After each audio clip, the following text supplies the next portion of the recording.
my co-caster PQMZ. Hello. Hello. This game, it should be pretty different though. They already took the Conqueror out, which I think was a lot of CDEC success throughout the game, and they drafted the CM themselves on LGD.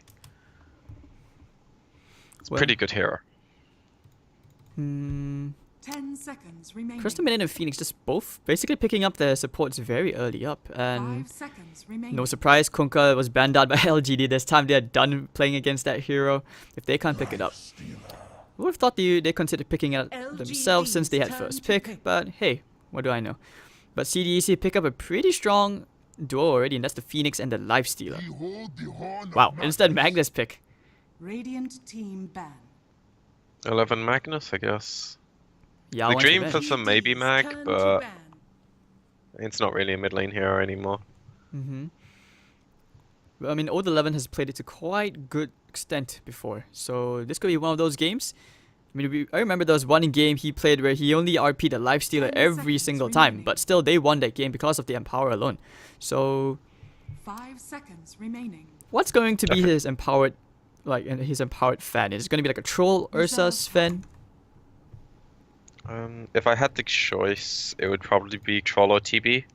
Based on CDEC's picks, they both fight really well against Lifestealer. They're both good at killing Egg. So LGD might ban those two heroes, or they could opt... CDEC might ban those two heroes. But they opted for Jug instead, LGD. which would also good candidate. They even take out the Storm Spirit. Looks like they don't want to take the risk, especially since they have the Magnus. It would be kind of sad if you like flop. We saw Old 11 on the Sand King. He missed his burst strikes onto the onto the Storm Spirit. That was really depressing to watch. Like, you could tell they were trying so hard in their own way, but nothing was going right for them at all. CDEC really showing up. But this game too, do you think we might see a Medusa with the Phoenix this game? Medusa mid. It's a possibility. It's a really strong duo. But I feel like when the other team has Magnus, Medusa doesn't quite have the same value. She normally relies on this like overwhelming advantage in team fights and just being the better core. But Empower heroes can come online that much quicker, and that creates a lot of problems for it. It's kind of like the Alchemist effect. The hero just gets too big before you can deal with it.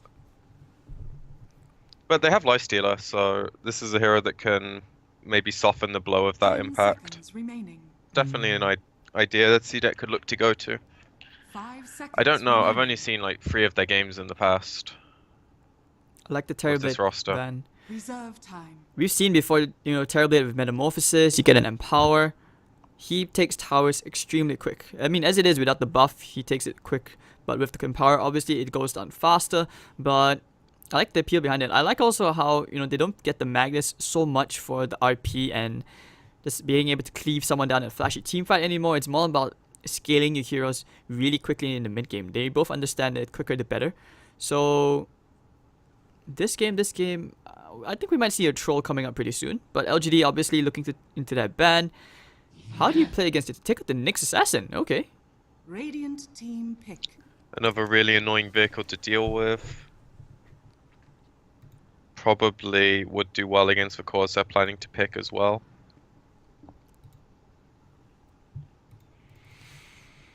Well, they take out 10 seconds remaining. from the bans alone, like, you can tell they just don't want to have to deal against all these very annoying initiation heroes.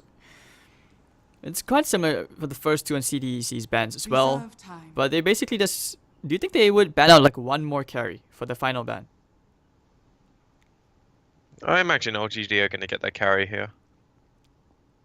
Maybe not third, but in these 2 picks. Well, we enter the second phase. Taxi service. I'm not sure why. I feel Spirit Breaker.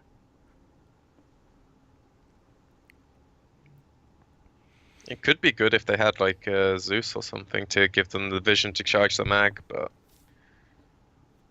I feel like that support vehicle thing is already covered with the Phoenix, so you're probably looking for an offlaner or a mid that does it instead. But Spirit even if Breaker as an you're offlaner has died a long time ago. but even if you're looking at a mid, who does that for you? I mean, Storm's Puck could do it. Puck. Oh, that's true. Yeah, Puck. Puck is pretty good. Quap if you're sure the hero's got a good game. Okay, CDEC. They LGD's take up the turn to Disruptor pick. first, still not wanting to show their cards. Cost them 40 seconds of their bonus time for that. But I think this is okay. This puts LGD in a spot as well. If you're them, Static Storm can be really annoying, especially if you're looking to go into, say, an 10 Ember Spirit this seconds game. remaining. Which surprisingly, we have not seen too many Ember Spirits at all, have we? I mean, maybe he's played amazing on the Ember Spirit yesterday against EHOME, but Reserve time. this game, not so sure whether that's a good idea, going to Lifestealer and Disruptor. And Phoenix.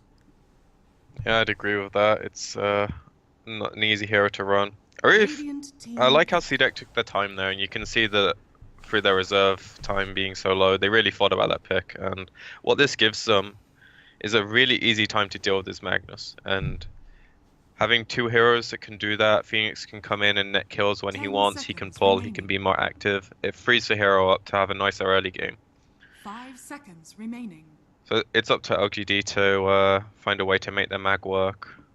If they want to send it Reserve against time. this Lifestealer Disruptor, you can maybe live if you TP out after glimpses and things, but you're going to have a really awkward lane. LGD's turn to pick. I feel this could be Radiant one of those team back. aggressive lanes coming up from CDEC again. It worked out in game 1. Game 2, who knows? Because if you put Bat Rider against Magnus in a one-on-one situation, Bat Rider, he's going to have quite a good time, seeing as Magnus is a melee hero. But LGD, I mean, no I think they surprise. can. Remaining. I think they could actually, because unless they, LGD 5 decides to go for an seconds aggro remaining. lane of their own, they have to troll. But Sanking's not that good of a laning 10 support, I feel, seconds remaining. because he He- really needs levels.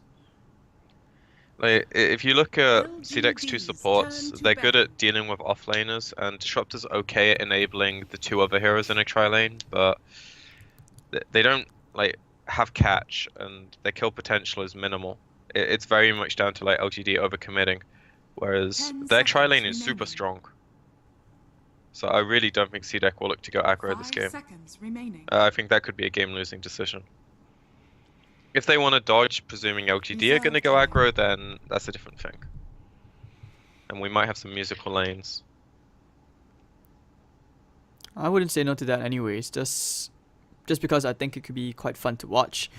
Watching in a 3-on-3, that's always something. Like, it's very intense. It's not easy to execute as well.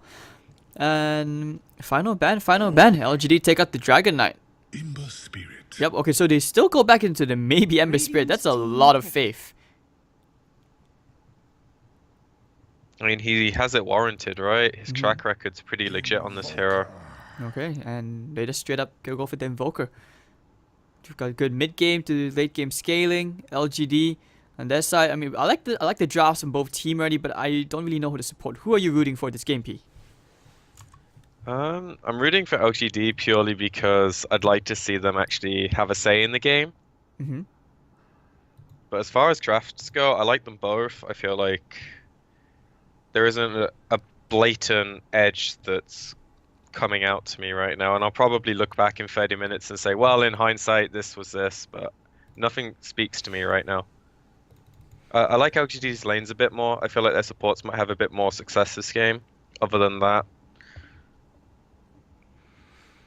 we shall PJ, wait and see. I think the 10 caster's seconds curse is very remaining. strong here. Every time you said you're rooting for a 5 particular seconds draft, remaining. and somehow the other team ends up proving us wrong. I mean, that only really happened in the IG game, right? Well, I was mind fucked afterwards. Well, hopefully it won't happen this game, because I trust you. You're usually very on the dot when it comes to these things. But between these two teams, you really don't know. LGD, who knows? Maybe they grabbed a cup of coffee and now they're properly on form. They've woken up. Might be able to take this game too. CDs. You know if they have a coach? LGD? Yeah. I don't think I they feel do. like he needs to crack the whip after that game. Could be that. But I'm not too sure. I don't think LGD has a coach. But then again, all the Chinese teams to a certain extent, I'm sure they have an analyst each. Yeah, I'm sure they have like a 6th member of their team. Like, LGD is a ginormous organization. If they don't have that, then it's up to the players not wanting it, I suppose. Yeah, I wish I knew more about like the intimacies of the Chinese scene, but there's just no transparency, so it's really like saddening. It's times like that we need Jack, K Barbecue. He tends to know He's more. priceless, honestly. He's like the link between the two scenes. He is. And yeah, maybe I'll ask him later afterwards. Just like WeChat him, just like, hey dude, do you know if LGD has a coach? But I think now he's at Dream League. I think I saw him like on Dream League. Yeah, he had his face painted the other day, I think. Ah.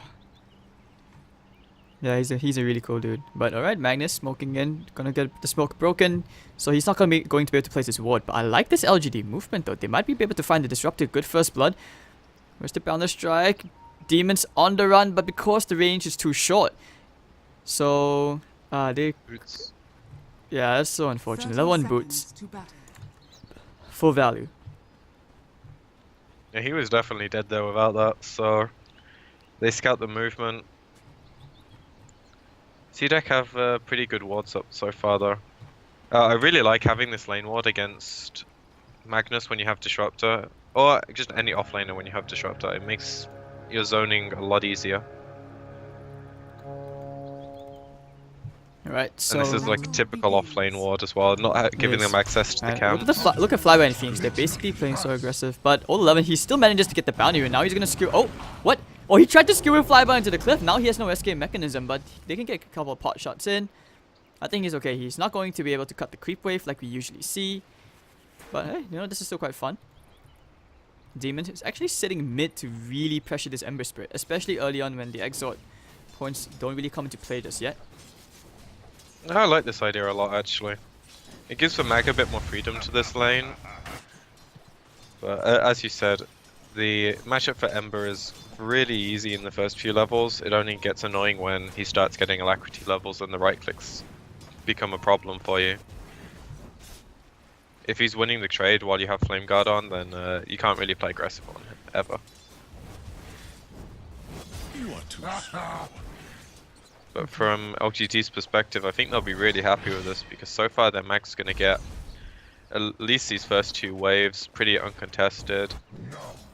They have a completely freed up safe lane. The Batrider's just been demoted to the woods straight up, and with the Disruptor starting mid, you can't just put a hero top lane as easily. You normally you'd want the Phoenix, but he's bottom pulling right now. Kind of feels like the roles are swapped as to where they should be. It's personal opinion though. Victoria is basically just playing around with the Batrider right now. He's trying to leech whatever EXP he can, slow down the Batrider's jungling. But damage is already done, you know, he's at level 2. That's good enough. Demon's actually going to the top lane to leech whatever EXP he can. He needs to be careful against Yao and Ami. They have more than enough kill potential. But now Victoria, he's thinking about swinging by the mid. He was edging in that general direction, but no. Just get the salve ups on maybe, and that's it. And this He's lane, just looking for things to do right now, and I think leeching experience is going to be about all he can look to do right now. Flyby had to take the long way around. That's a double creep, pretty much, yeah, 1.5 creep waves right under the tier 1 tower. Missing quite a bit of CS, but looks like they want to try and go here. Maybe not. Barrage Strike into the Phoenix, just playing around with him, and he will just Icarus dive away. Top lane, I think it's okay though, like Disruptor at least he gets level 2, but still hasn't found much success in that part. Yeah, it's just all like LGD favored at the moment. And this is kind of where it stems back to what happened in game 1, where CDEC have these 2 supports that don't Oh, Victoria, have much he went play for the on the map. tango. Oh, sorry about that. Yeah, I saw that he just went for the tango tree with the boots. He thought about at least going for the Invoker. But back, you were saying? Dire's bottom tower is under attack. It's just like game 1, where CDEC supports aren't doing anything right now, whereas LGDs, they have at least the potential to do something. They are deciding to not right now, I suppose. But And their lanes are just going better overall. But I think that boils down to the nature of the lanes, right? Like, because CDEC are laning in such a way, there's not much which LGD can really do. There's nothing they need to do really. Like their trolls farming quite comfortably. Now that the Batriders come up here, we might see a bit more action. Because Vici actually like has a purpose to rotate top now, and the same thing when he goes for mid. Oh, the Tornado did connect to 2 heroes, but the Sunray doing some very decent healing. Setsu won't get the Ghost Walk. He tried to go for the Cold Snap, but alright, first blood going to maybe. Very, very nice start already. Top lane. Yeah, and top Trying lane. to go here onto the Batrider. Oh, 18 HP. That was really close. That was really bad by CDEC as well. Like when you invoke Tornado, it normally has like a tiny bit where it hits behind your hero, and he didn't clip the shield from Ember, so that's why he dies there. And that just means that LGD gets some initial impact with their Sand King. This kill probably gives the Ember a good amount of momentum to the lane. It's kind of like a flip from game 1. It's not as bad for LGD, sorry, for CDEC, I think, getting out of the lanes, but we shall see. Tis non-cupatory. Alright, so very, very quiet laning phase for sure. The lanes are quite static. We haven't seen any Sunstrike kills coming out just yet. Okay, but top lane, meanwhile, you know, Batrider's just trying to steal the hard camp. At least he does get the big creep, so that's not too bad. I don't think Yao has any intention of letting him run away. He wants to do whatever damage he can. Might be able to get the kill. You get the Frostbite with the Axis. Should be enough. Hello? Oh, Ame. I think if you hit the range whirling Axis, that could have been a kill. Or that should have been a kill. They were cooldown. Okay. Oh, he used it already when they were contesting the camp, right? It's the only reason I can see there would be on cooldown. Oh. And they know this Phoenix is here. Ooh, does he have Icarus dive away? Yes, he does. Immediately gets out the victorious here as well under the tier 1 tower. Don't think they were on the same page with that part. Maybe trying to bait it out so they could go for a stun. But, hey. Yeah, with how far he dove, there was no way you're getting that distance covered at this stage of the game. CM's already a slow hero, and the troll without phase. That's just a no bueno play. Radiant's top tower Doesn't really is matter under though, attack. like the Sand King's gonna regen up. Just bought a ring. So, let's talk about this middle lane a bit. Like, who really comes online quicker when it comes to the 2 heroes? In this game, definitely the Ember. Normally, if you see Invoker coming online, it's through his supports getting Sunstrike kills for him across the map. This game, there's way less setup for that. They really rely on, I feel, the Lifestealer and the Bat to be putting a lot of pressure on LGD's cores, which, as we've seen so far, hasn't really happened. Very, very difficult as well. It's not like you have, say, you know, long stuns which help you set up the Sunstrike. Maybe unless you get an egg or something, Glimpse doesn't really do that for you, or maybe a lasso, but that's still a while. And now, a lot of heroes swarming to the top lane. They want to find the Phoenix. Maybe. This Phoenix play, I'm sure they know he's there. Did they see him? Oh, they actually have no clue. Are you serious? Oh my god. Alright, yeah, they don't. I'm looking at their vision. It looks like they will find a Disruptor instead. Remnants in, bang. And Phoenix, he's just here for the EXP. He doesn't have a TP. Yao, has he found him? Yes, he has. Casually walked by. Sun rays all the way outside the map. I think, yep, and he's just gonna Icarus dive with a TP out. But they don't care. They just want the tower. It's a tier 1 tower. That's pretty substantial creep wave here. That's a good escape from the Phoenix, but overall, LGD, sick rotation.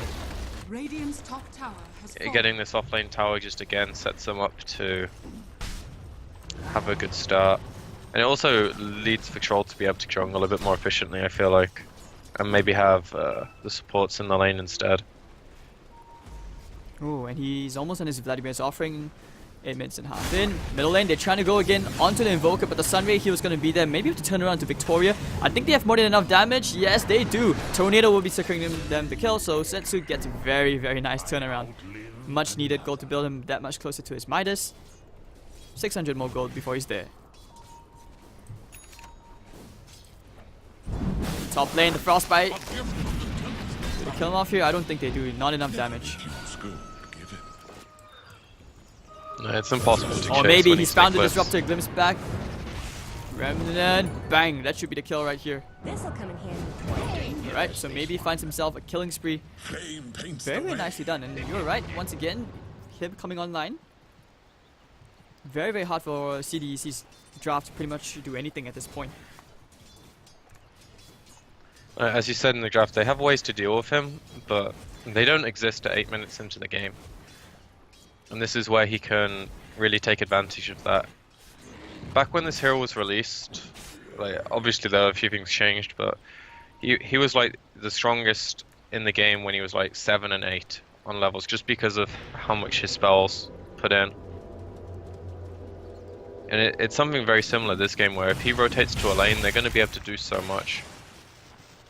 And he has some power, so if he ever wants to go hit creeps, that's also going to be pretty efficient.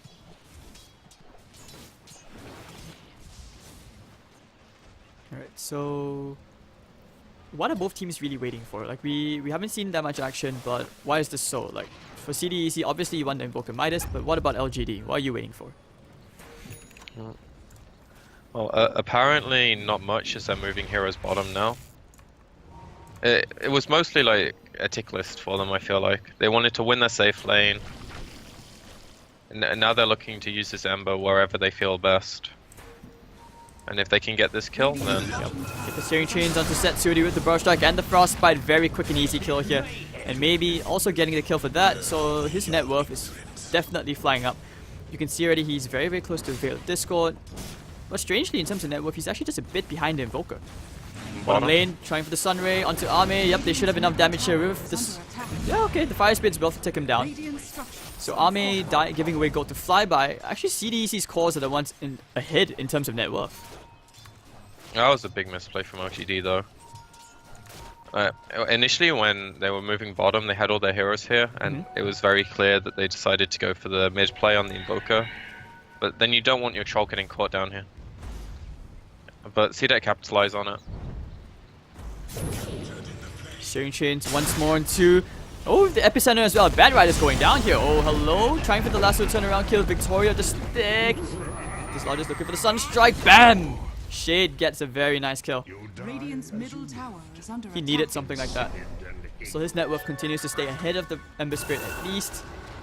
Ember should be able to buy that Helm right now. He needs the Veil Recipe before his damage really starts to hurt. With the level 10 talent, of course, as well. Yeah, the early point is light netting him a lot of kills, so it pays off, but it does lower his damage output. Not that it's actually really relevant with the kills they're going for.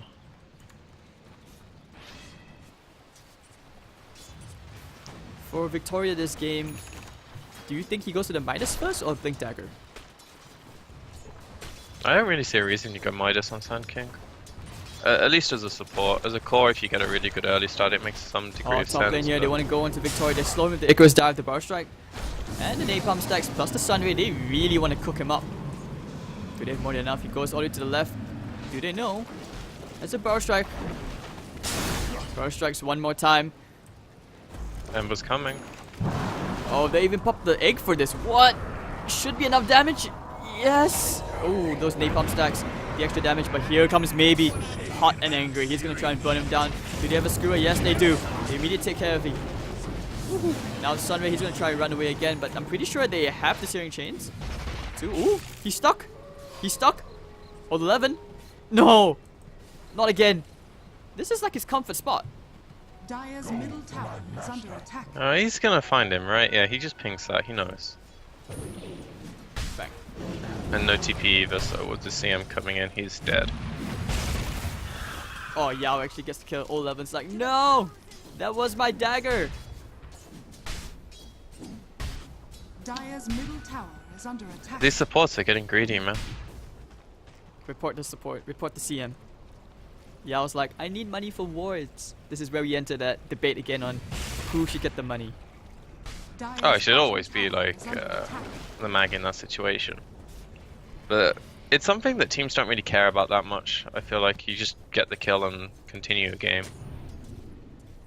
In some situations, and I think it's more player based than not, like if MB's playing the mag there, I guarantee you he's like screaming on TeamSpeak to or whatever they use to give him the kill so he gets his dagger. I don't think LGD were doing that somehow. Well, Considering the early game for CDEC, other than the fact they just double smoked, which is it's not that costly in this situation, but losing a smoke can always bite you in the ass as the game goes on. They are a valuable resource. There's a reason they have such a long cooldown. And they're gonna net a kill from it most likely, unless Victoria makes some amazing Darkrai, play. nothing you can do into the Sunstrike. Yeah, you don't want to go too close. Oh wait, hold on, sorry, they're the same team. What am I saying? But yeah, he did get the assist gold from that, and that's the debut of the Blink Dagger. Very nicely done. And you also slow down the Sand King's Blink Dagger timing. As it is, as a 4, he's not getting good farm, which is why I went back to the Midas point, because we see a lot of 4s, they really get greedy, they go for the Midas, and when you drag the game out, it really works out for them. Middle lane, plenty of pressure here. The media is gonna fly out as well, but maybe dodges all of it. Actually pushed out of the Static Storm. Oh, disaster everywhere. Sunray healing everyone up, but oh, the double kill. Looks like they'll find the RP onto the lifestealer one more time. Can they kill the egg? I think they need a bit of help from the troll. Ooh, it was about to hatch. The third kill, but now of course they're looking for more. They want to try and catch up, but the Firefly is about to expire, and I don't think they actually do anything here. Trying to get the kill into the Crystal Maiden. The Shrine's gonna be there, and no one really dies, but maybe he is thinking about going back in. The Flame Guard just back off. Nah, he just TPs out. He actually didn't go for the Veiled Discord first. He went for the Travels, which I like. Means he's very global, he's very quick to farm up. I think it's a really good decision actually. Probably just realizing the Veil's not going to give you the value, because the times he was connecting on fights, he was more than killing people. So BOTs is just, it's not quite as efficient as a Midas in terms of upping your net worth, but it definitely helps you connect on the kills, which is what LGD want. They want to be like the more active team, I feel like. Because while CDEC's done a really good job of their main 2 cores, keeping up on net worth, and now the Batrider getting his first debut of the Blink, getting kills, they'll be quite happy with their cores. But their supports have just had no say in the early game. And this is kind of where that's meant to change for CDEC. Every time Lasso's up with Static Storm and Egg to back it, I expect them to be trying to make some kind of play. But LGD have a lot of ways to throw ranges into that. They find Yao, drop the Static Storm on him as well. He's not running anywhere. They just want to fry this Crystal Maiden Arcana. Nice little freebie. Might cue the fact they have a lane ward here, but they've already got a lot of value out of it, so actually, they won't mind if it's dewarded. I have to ask the real questions now, PQ. Speaking of Arcanas, if you had to vote for a hero, who are you voting for this time? Quap every single time. Quap? I feel like Yes. Io got robbed, man. That's right, chat. I'm one of those people. I'm not gonna say anything because I feel like there's the people that want the Io Arcana, they're gonna like do some bad shit if you don't agree, so I'm not gonna say anything on that. It's okay. I wouldn't do any bad shit to you. I'm not worried about you, I'm worried about the Reddit people. Reddit. Not like this. I mean, personally, I would rather see an Io Arcana than a Jug Arcana, which is what we got. I think the Jug Arcana is pretty shit, personally. Oh, hold on. The blink forward for Ame. He needs to run.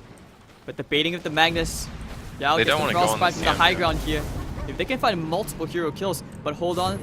Okay, looks like they're gonna find themselves a nice tasty Invoker instead. Very quick kill. Sunstrike's not gonna kill Yao. Now the Lasso's gonna go. Woohoo! Looks like they find Ame. Rolling axe is not really gonna matter. But now they have an RP. They need to use it. Looking at I Yao. need to get out. Yeah, he does not want to die here. He's so close to a minus Victoria. So far away, but hold on. Glimpse back into the Static Storm. Victoria, where are you running? Goodbye. Fried Scorpion one more time on the menu for CDEC. And that's the power of Disruptor.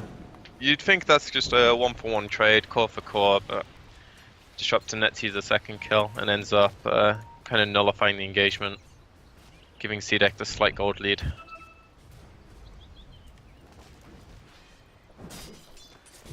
Alright, so... I also really liked how the bat didn't just go on the CM in that situation. You would normally always see someone just like one and done that kill.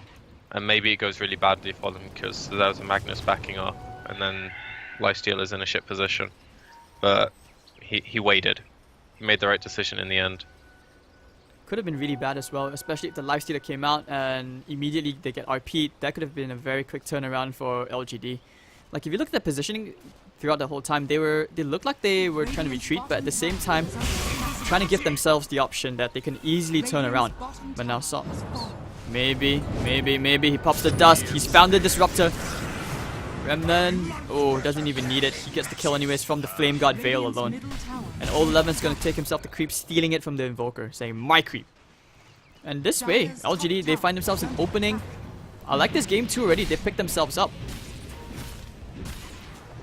I mean, the last game, I feel like it's not that hard to come back from mentally. They just kind of gotten outdrafted. And in this game, they're doing everything they can to like push their advantages while giving up as little as they can. Sure, the last fight didn't go too favorably for them, but maybe's having a really good game. Their troll's farming really nicely, and 11's got what he needs. He's got Midas, he's got Blink. This is phenomenal for your mag. This is pretty much the standard items. And when it comes to the late game, a refresher can always help more. I feel it does help a bit more compared to a Bat Rider Lasso. In this meta, yes. Like, Lasso's way more pick-off based. RP is teamfight. And teamfight wins you games. Pick-off only puts you in a position to win them. If that makes sense. It does. So 9-12, pretty even game we have here between LGD and CDEC. I mean, we're still waiting for this Invoker to, really come online. He actually just completed his minus 20 minutes in with the drums, so he's not doing too shabby in terms of farm. Like, he's second in the net worth chart, Troll is about to hit the 10k mark. Sanjay Yasha on the way, he did go back for the BKB first, which I feel is a really good item here against the Static Storm and, the Invoker spells, obviously. So, to me, this says they really want to, like, pick up the pace of the game and start fighting more. Because you don't buy BKB here and expect to farm for another 15 minutes. So we'll have to see if they can make use out of it. Because right now they're smoking up with this Sand King Blink, which I don't think CDEC know about. Especially with the amount of times they killed him, they probably wouldn't be surprised if he doesn't have it by now.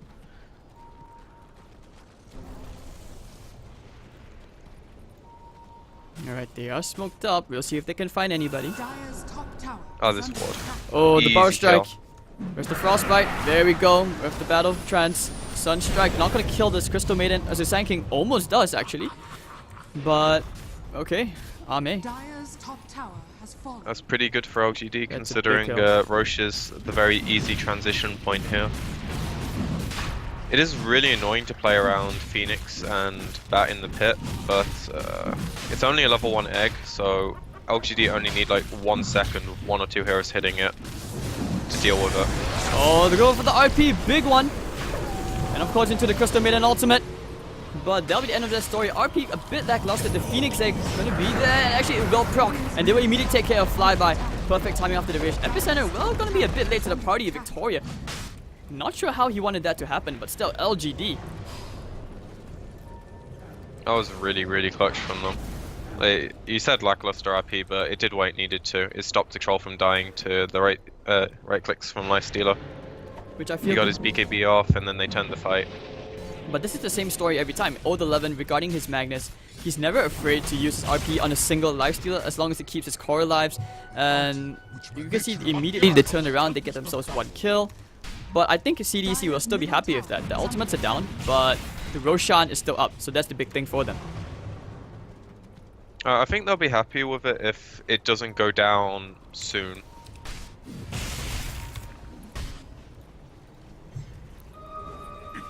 Oh, they're doing it again. Round 2. Because like right now, if they just take Roche, then you effectively lose the fight, and then they go and take Roche afterwards. And they can do that because, as you said, they're also on cooldown. LGD have really nothing to fear right now. They don't have RP, but they're looking for the it pickoffs doesn't already. matter. Yeah, this is a nice easy kill. Oh, very, very quick. And they take care of the Phoenix. No egg, no way he could get out. And they find the bat. Oh, the shockwave. Oh, actually, no, maybe gets it with the side of fist just at the very tip. So, pretty nicely done. And more gold. Just like that, Army pretty much has the Sanji Yasha completed. This isn't one of those Invoker games, is it? Like the ones where you can really just go wow, and that kind of miracle wow. Radiant's middle tower is under attack. It might be once the levels and items come out, but as far as the early game goes, he really hasn't had anything except hitting creeps to do. Radiant's middle tower That's down to this team's draft. They really relied on these two supports. Oh, they used the RP for flyby into the Crystal Bin, and ultimately flyby needs to get out, but it's okay. Army just right clicks him down. Very nicely done. That was a huge pickoff for LGD. Sunstrike, they want to kill that's Army, really but smart as well. the Like, Radiant's top tower is so under many attack. people would just burn the Aegis there. But you've got 4 minutes left on this. It's really good to BKB that. they take And the the- disruptor. Yeah, the pace of this game has just gone from like fairly stagnant, trades back and forth. LGD just put their foot on the gas. They're 12k gold ahead. They basically just went, alright, BKB up, Aegis, Lego. Radiant's top And tower just like is that, under Pretty Two heroes much. Oh, they won the last auto tier 2 first before they push for high ground. Alright, so taking the safe option. This is Chinese Dota after all. Yeah, Troll doesn't have BKB. And they have time. It's not that they're particularly close to any item other than a Shadow Blade on Mag, which isn't that important for pushing high ground, but just play the controlled game. They've got 3 minutes left before the Aegis is expired. BKB comes up in 15. But they're still going anyways. And it looks like they will head into the Ancients area, where if they're lucky, they find the Ember Spirit. But he has a Lincoln Sphere. And so far, every time I feel like teams have tried this on Maybe, he almost always gets out. It's like an 85%. So we'll see if he'll be caught off guard. They should suspect what's going on. Yeah, you see he They immediately don't gets know out. about the Lincoln, maybe? Oh, he's had it for a while though. Yeah, okay. I Troll. wasn't sure if he had it for the Shadow last Baiting fight. breaks the Linkers. Oh, they dropped the sentry down. Ame, he's going straight for demons. He tried to run, but it's okay. That smoke ends up feeding a free kill. And now they're going on the hunt. Looking for someone. All 11. Barrel strike off the mark. Maybe go for the squid. The last is going to come out. Okay, fly by. Does he get the kill here? Won't need the sunstrike to land. Victoria goes down. But can they find a Phoenix? He maybe forced to pop the egg. But with all these heroes, it's okay. It's alright. Ame says thank you for the free egg. And now the definitely blast media combo. Not really going to land. Remnants forward. Ember Spirit. Will he find him actually in the Ghost Walk form? Looks like Setsu is going to get out. But Ame, he's going to go man fight against Lifestealer. They need to make something happen here. But okay, pops the rage. Where's the bash that we needed? Serengion's going to get RP on 2. And of course, LGD find 4 heroes. Nothing that Setsu can do at all. And the creep wave is pushing in, which means that they can actually push for the tier 3 tower very easily. A pretty easy sequence of plays for them. CDEC walk right into them. Radiant's top tower LGD is showed the under correct attack. hero. Like you're not using your Batrider to jump on the Aegis hero. It just sets you up to fail. Radiant structures are fortified. Once again, a disaster, no egg. There's just no setup for CDEC. Like, they're looking for pickoffs, but the way LGD has been playing, their team fight has been amazing. So this way, they're going to get themselves a free lane of barracks, and they're back for game 2. Definitely showing up. Looking to the Magnus one more time. They succeeded the skewer, but the Remnants in. Ooh! The Tornado flying up into the Static Storm. That could be a great setup here. But it's not really going to kill anything. Army, he's still going a ham at Diamonds. He's had enough. He's like, I'm done. GG. I actually thought this game would be a bit closer than the first one. So far, the thing that really seems to be showing in this series is that if you have these 2 inactive supports in the laning stage, it puts a lot of pressure on you to connect on your team fights. And so far, the team that's had that pressure on them hasn't been able to really get the value out of those big spells. But, okay, would you also say that this contributed to the draft issues? Because, I mean, we could see now why CDEC banned out the Magnus against LGD, but this time they gave it away and LGD just punched them. Do you think that was also another factor? I mean, the Mag had his place this game for sure, just as a way to counter the Lifestealer, but he wasn't why they won. Maybe this is me just looking at why CDEC couldn't do anything as opposed to why LGD could, but they just had 2 supports that netted nothing. And because their Batrider was forced into the jungle at level 1, not feeling comfortable in the lane, they had no early pressure. LGD just were quite happy with the laning stage, everything went their way. And then Invoker goes to farm in the jungle, Batrider tries to finish his blink. Meanwhile, LGD has maybe moving around the map, connecting on kills, letting the troll push the safe lane tower, and then they rotate, get the other towers, and they were doing things earlier. It set them up. It still was a bit weird, wasn't it? I mean, Batrider is not like June had a bad start. He actually got his dagger at decent timing. He got the first 3 to 4 lasso kills for his team. Afterwards, everything just went down to shit. Like, all 11 and the Ember, they were doing so much. Especially Maybe. Maybe had one hell of a game for sure. Setsu is an Invoker, I mean, top of the network for his team. But where was that, the investment in him? It never really gave any returns for the side of CDEC. It was just not an Invoker game. Though I do want to give credit to LGD because they had this window where Sand King got blink, and I think the troll realized we can actually just, take the game by the balls here. And he bought a BKB, and that was extremely useful for him. Saved him multiple times. Indeed. Even though he had an Aegis, Yeah. Alright, guys, we're going to take a quick break, 5 minutes, and we'll be back for Game 3 very shortly. The score now 1-1. Alright, LGD really showing up. My name is Hades, this is PQMZ of the Summit 7 Chinese Qualifier Grand Finals. Which team will be making its way to the Summit House? We'll just have to see.